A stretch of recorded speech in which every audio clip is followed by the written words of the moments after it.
Welcome to the slop farm. Enjoy the video. You start by confirming your Fire Red ROM or cartridge is the exact version you will modify, and you immediately back up the save to a separate file or device. Once done, decide whether you will obtain the Azure Flute via an official distribution event or via a hardware/software utility designed to inject event items. Make sure you understand risks. If you choose a tool, pick one with a strong reputation and read its basic instructions before connecting. Now you perform the actual transfer. Connect your Game Boy Advance or emulator to the device or plugin, then load your save and the Azure Flute event packet.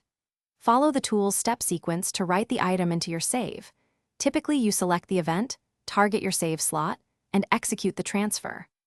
After completion, immediately reload the save without powering down other devices and check your key items or inventory to confirm the Azure Flute is present. To finish, save the game normally once the Azure Flute is visible, then power down properly. This preserves the injection.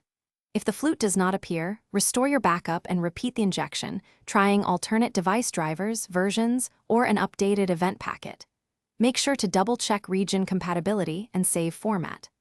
One key troubleshooting tip: if you encounter corrupted data, stop and restore the backed up save immediately and test on a separate copy to avoid. Thanks for watching. Consider subscribing if we helped you today.